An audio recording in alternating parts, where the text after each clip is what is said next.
Pwede ba magkamay? Hindi ko kamay ka na. Nag-wash ka na ng shirt. Hindi pa. Ay. Ano yun? Okay, okay. Vincent.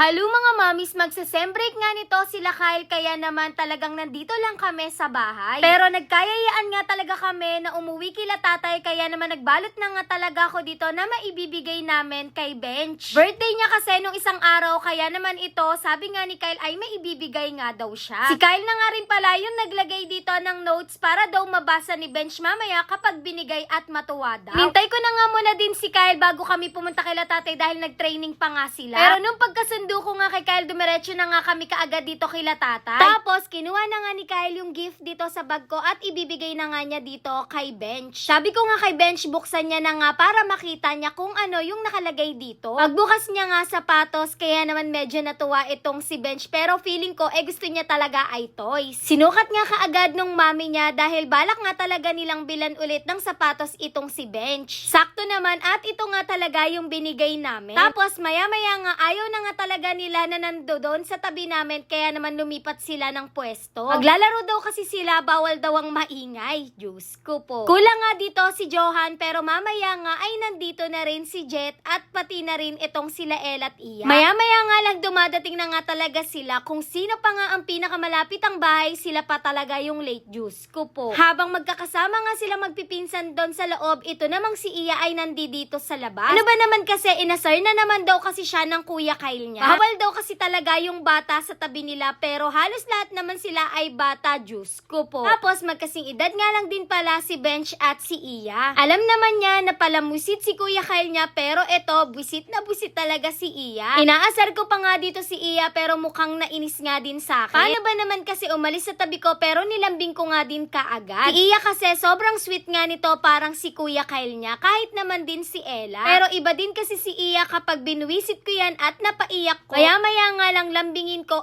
okay na kami. Hindi katulad ni Kyle at ni Ella ay mahirap na talagang utuin at lambingin. Malalaki na din kasi talaga, nagkayayaan naman kami dito sa McDo para kumain. Sakto nga, wala pa talaga kaming kain ni Kyle at gutom na talaga kami. Pagkakita ko nga dito kay Kyle, nagulat ako dahil nagkamay. Juice ko po.